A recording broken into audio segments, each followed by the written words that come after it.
to our channel. My name is Samantha. My name's Ryan. Thank you for being here. We're gonna talk about a lot of stuff on today's vid. Some of it's heavy, you know, some adult themes, some potentially triggering stuff here, so we just want to give out a blanket warning to anyone who might be sensitive to those types of things.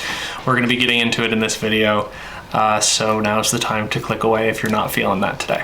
As you guys know, every now and then we are aware of something that has happened in the pop culture sphere that we feel like we need to address or we want to address on this channel. And something has happened we want to talk about. So how do we even begin? I do just find it sort of funny that we find ourselves like defending Joshua Bassett for the second time on YouTube, even though we don't know him. Neither of us are like super fans of his. No. Like I don't necessarily listen to his music or watch High School Musical, the series, but like he's just been in the news in two sort of major ways that's made both of us be like, wait, that's not fair at all. But we need to speak up. Recently, Joshua Bassett released an EP of like 3 songs. And of course, this is the first time that he's released music since Olivia Rodrigo's driver's license and debut album. Because they dated years ago, people were very drawn to analyzing all of Joshua Bassett's new music. Well, and I don't think we have to beat around the bush. Like, Olivia's music is absolutely about Joshua, and Joshua's music is absolutely about Olivia. Yeah, Josh has a song, Josh, I call him Josh now. Josh has a song called Crisis, and the very first line is, "My label told me to never waste a crisis," so at least they're a little bit self-aware about it. The reason we're talking about this today isn't to just dig up petty celebrity drama. We are talking about the fact that while promoting this EP, Joshua did an interview with GQ.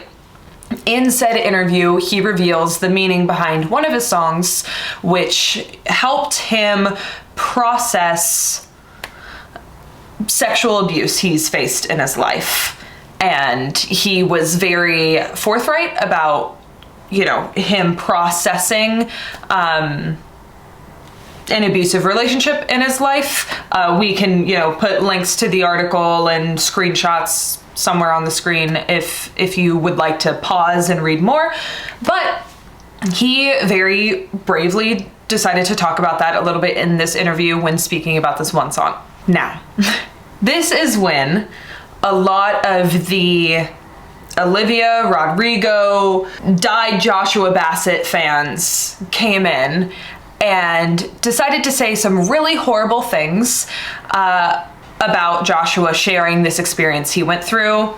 Here is a screenshot that Joshua posted himself on his story, you know, quote unquote, clapping back at people, essentially telling him that, and I quote, "Men can't be raped," that his sexual abuse story isn't valid, a lot of really horrible things. And that is what we want to talk about today.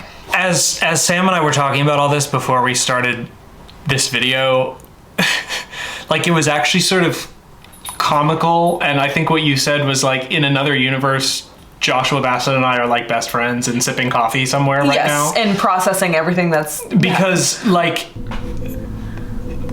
our public breakups and our stories about sexual abuse are so similar. If it wasn't heartbreaking, it would be almost comical. Because, I mean, you know, my story is I was in a public relationship on a Disney network. We broke up. We took to social media and art and songs to process our feelings, and the fans interpreted those things and turned them into rumors. The girl ended up getting more famous than the guy and was able to wield that power to villainize the guy in the public sphere. The guy became the source of massive fan ridicule and harassment, to the point that fans would shamelessly use the fact that he's been sexually assaulted as a cudgel to keep him quiet and to make him feel shame. Does that sound familiar to you at all? That is the exact thing that happened to me. That's the exact exact same thing that's happening here. I feel that because I have a platform, I get to use it how and when I want to. I have been sexually assaulted 3 times. I am a man. That is real. The fact that I have a penis does not make it less real. And the fact that we live in an environment where to prove that you are a fan of one person, you have to go after another person so violently that you would say that them being raped or assaulted isn't real is despicable. And while the parallels between me and Dove are interesting compared to what's going on with Josh and Olivia, it actually really doesn't have very much to do with any of us. Because I think that Dove is completely in her right to say all the things that she wants to say, even though I wish that she wouldn't, and even though a lot of it isn't true. I'm within my rights to say what I want to say, even though I'm sure some people feel some type of way about what I have to say. I believe that Olivia is allowed to make her music and Joshua is allowed to make his music. But when the fans interpret these things loosely, blow them up into rumors that aren't predicated even on the lyrics or on the social media posts, but just go to the furthest extreme possible, either to get a reaction from the celebrity in question or to fuel a base to go after the person they're mad at. It creates such a toxic fan culture that this type of behavior is allowed. It's not really about the celebrities in question, it's about the fans. It's about the fact that people on the internet think that the words that they use, the language that they choose, the attacks that they make have no consequences when they do. And this is a really good example because we live in a society that I think rightly so is very sick of toxic masculinity.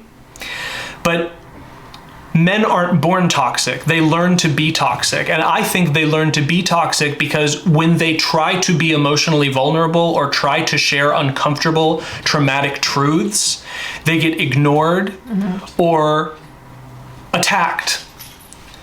So you can't be a proud, feminist preaching, anti-patriarchy person and then treat men who are trying to be vulnerable as subhuman because you are contributing to the traits that make masculinity toxic, like the inability to express emotions or the inability to share experience and heal from trauma. You can't want a better world and then reject progress of a better world happening. When men like you and like Joshua feel comfortable and brave enough to share horrible experiences that have happened to them and that gets weaponized against you, that's not okay.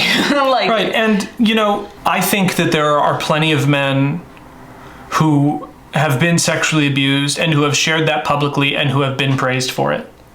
The thing that Joshua and I have in common is that we are no longer in a relationship with someone that has an incredibly big fan base.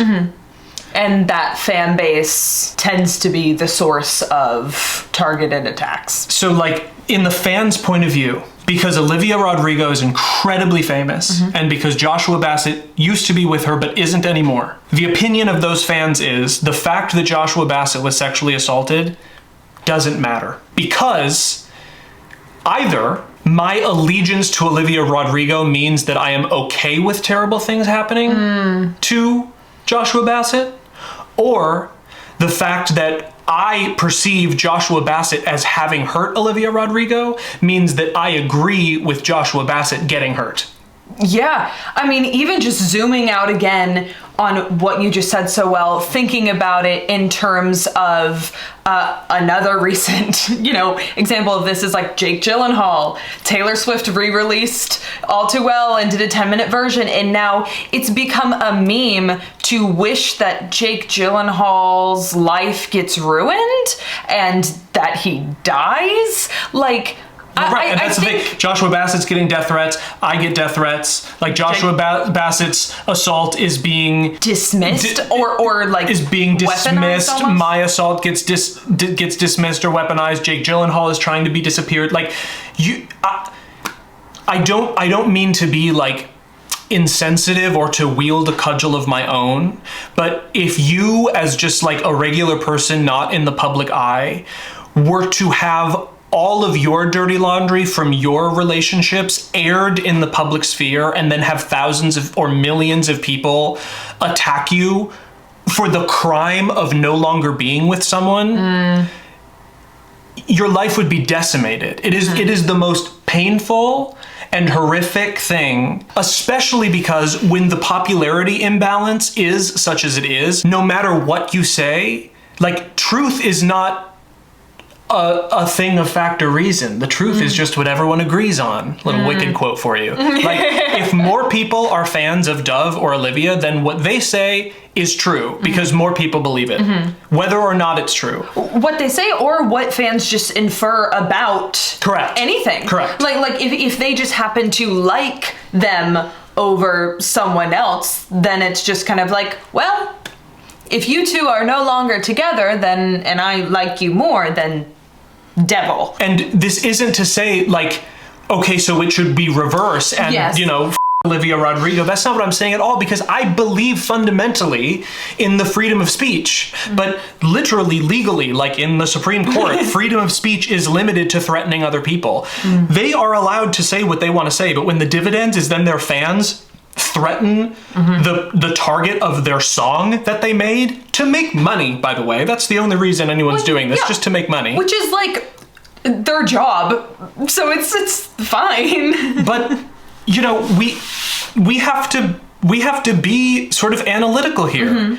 Like, if we want men to be more sensitive, why do we punish them for saying their truth and for exploring their trauma? If we want young people to grow up and take control of this world in a happy and healthy way, then why do we encourage feuding and fighting on the internet? And why do we exacerbate drama that was never there in the first place?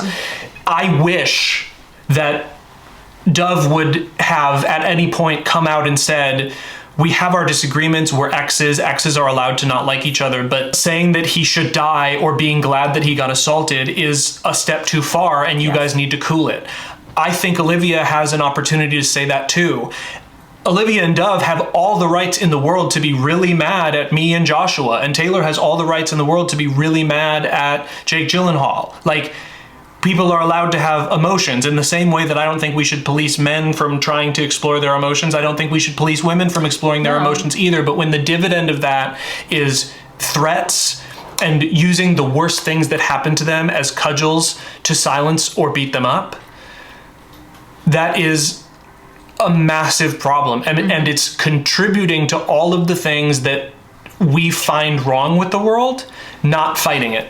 Obviously, this is very sensitive to me because like I feel like on probably a smaller scale, I don't think that we're as famous as they are, but like these exact things happened to me, and I know how it feels. I've spent a lot of money on therapy trying to get over it. I'm still hurting from these things.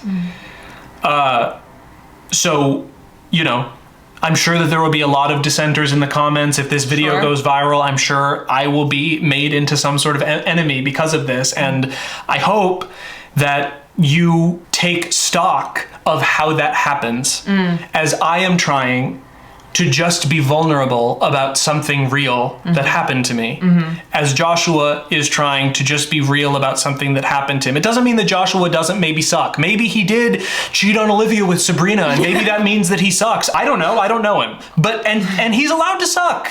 He's allowed to suck. He's allowed to be a crappy boyfriend. And that doesn't mean that he should get death threats. Or that we should be like, I'm glad you got sexually assaulted. Or boys can't get raped. Like, the fact that we can't see anything in between, like Joshua is the perfect person to Joshua should die, And the fact that we can't have any sort of degrees of like Olivia's music slaps, but maybe she has an opportunity to say something to just protect the decency of public discourse, like, is genuinely baffling to me. There are degrees to this. We can think critically, and we don't have to use such awful and atrocious language to shut people up just because we don't like them for breaking up with someone we're a fan of.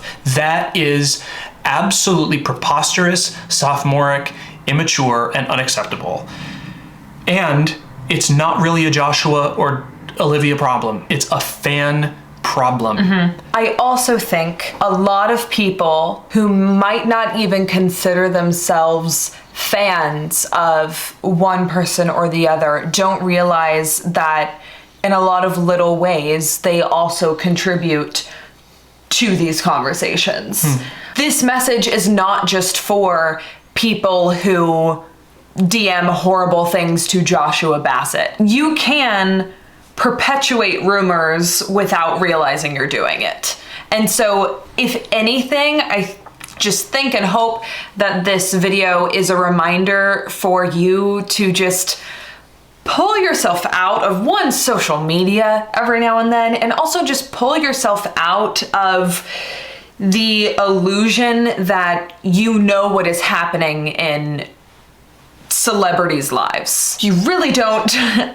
You never will. No one ever will. Right. Because it is none of your personal business, and lines get crossed when people make assumptions and then treat those assumptions as if they're facts. Yeah.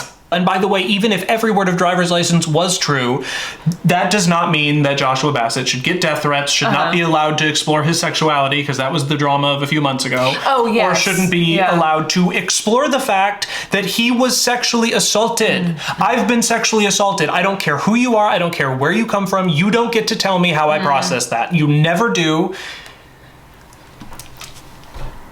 And that's how I feel about that. And that's what we wanted to say. I don't want to be alarmist, but I am genuinely concerned about the way that we treat each other and that we behave on the internet. I'm under no illusion that Sam and I have the biggest megaphone or the biggest community on the internet, but we have some people who listen to us. We have some people who take us seriously. To those people, we are incredibly grateful for you, and you are part of the work that we're trying to do. So please do it. Because in the same way that all of this anger and rage and bitterness is not centralized, it happened in little pockets all over the place and has gotten bigger and bigger as the tremors have gotten more severe, so too can positivity start in small communities and ripple out to have big change. Please listen more than you talk. And as a general rule, be good to each other. In person, on the internet, period. Because this kind of stuff has very bad downriver consequences if this continues. And again, like, if you don't like toxic masculinity, don't treat men with such toxicity when they try to share their feelings. We'll make sure to do a tier list or a cookie decorating video next week.